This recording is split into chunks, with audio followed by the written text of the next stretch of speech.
Hi, everybody, and welcome back to another bite-sized political podcast. Do hope you enjoy these, and please make sure that, as well as subscribing to this channel, you subscribe to my Hard Truth podcast channel with my friend Alana Mercer. Also, do make sure you give the website a Tangle Web a visit. Loads of content over there, updated every day, so loads of stuff for you to have a look around. I wanted to talk to you about the continued fallout following the collapse of the Afghanistan government into the hands of the Taliban, although I think they're pretty much the same thing, really, and some of the things that flow from that. Well, the first story to talk to you about is, did you see the story concerning a little boy, a little 5-year-old child, Afghan refugee, who fell to his death from a Sheffield hotel window? Apparently, little Mohammed Munib Majidi fell from a ninth floor room where he's staying with his mom. So yeah, it's a pretty sad story. Little boy falling all that height, obviously to his death, as you can imagine. Several questions. I've got questions. First of all, this little boy and his mum had been flown back along with others as part of the Afghan relocation and assistance policy 15 days ago, though. So this is before the collapse of the Afghan government. The UK government was engaged in flying people back from Afghanistan to the UK. Why was that then? Exactly. So I'm not understanding. I've got questions about, why is the UK government so keen to bring in people from the third world to the UK? I mean, it just beggars belief. And obviously, putting someone from the dusty desert in a high-rise hotel in Sheffield, where they would not be necessarily familiar with such, means presumably the child went out the window or over the balcony or whatever it was to his tragic death.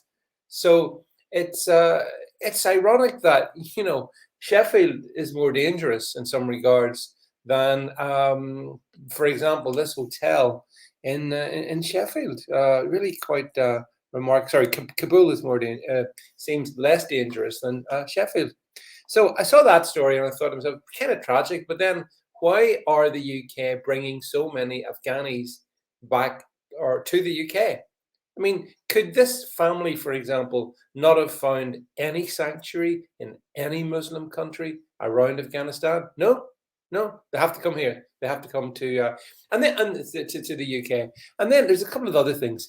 Did you see in the media that the government was telling us that, because there's been some criticism of the fact that some of the aircraft taking off from Kabul airport have been taken off virtually empty.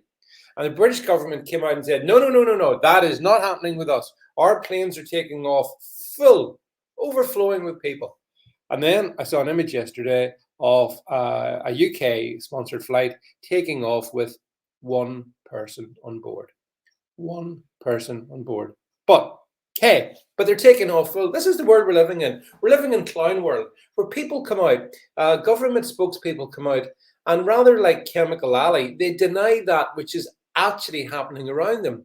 So yes, the flights are taking off, in this case with one person on board. So the government's lying, but then that's what the government does.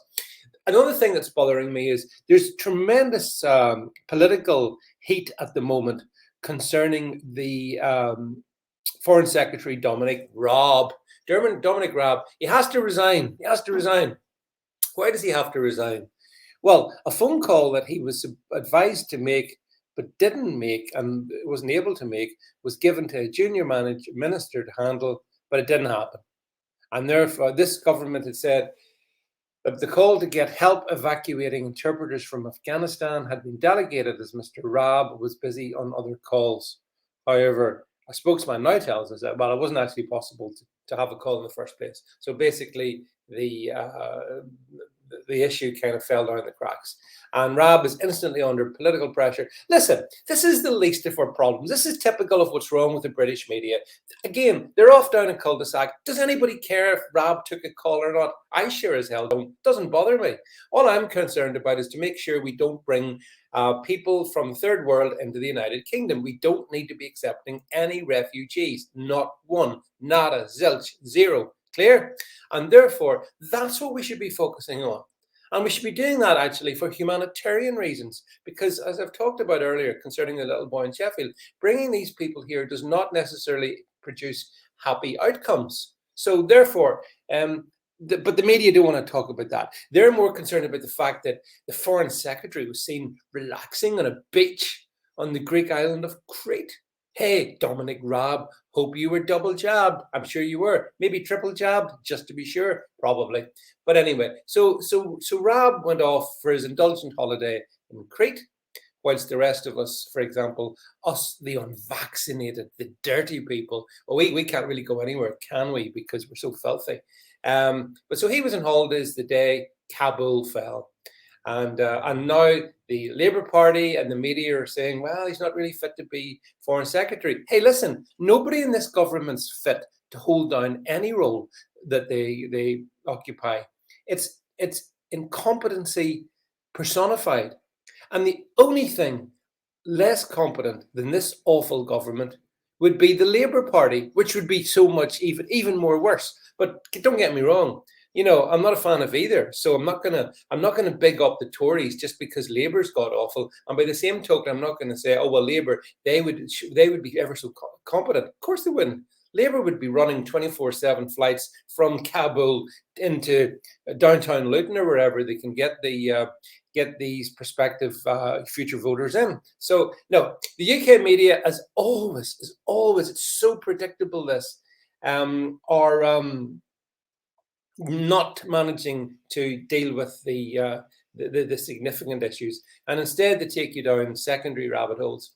Another thing I saw, by the way, which did you see the BBC were wanting to know what's going to happen to LGBT rights in the new Taliban-led Afghanistan? And I read that and I thought, it can't be right. Surely someone would have said, no, don't publish that article. It's stupid. It's sheer stupid. No, they published it.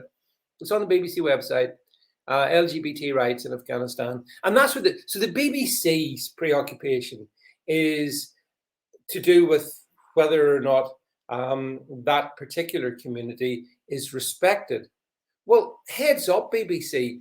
I mean, you're so far off the mark in this one. The Taliban operate Sharia law. Sharia law is absolutely incompatible with LGBTQ plus rights, right? That's what Sharia is like. Sharia does not facilitate that which we in the West seem to want to indulge and accommodate, but Sharia doesn't. So your notion that, well, we got to hope that the Taliban, will provide the necessary, will make sure that, for example, people can use whichever pronouns they want, and that they can accept that men can become women and women can become men. No, none of that's happening. Sharia is absolutely clear in that.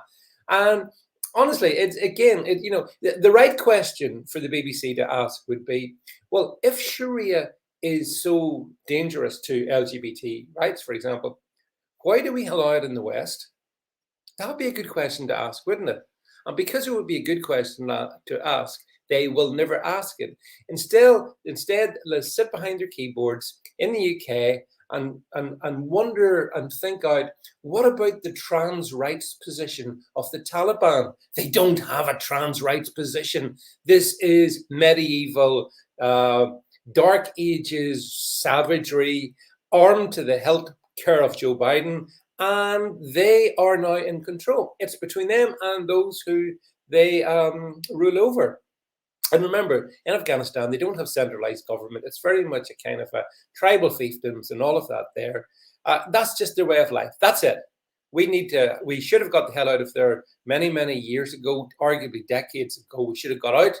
And now that we're out, we need to stay out, and we shouldn't be particularly bothered. If they do anything particularly bad, we have the means to, from a great height, deal with them. But anyway, BBC consistently wrong on all the issues. Thanks for listening.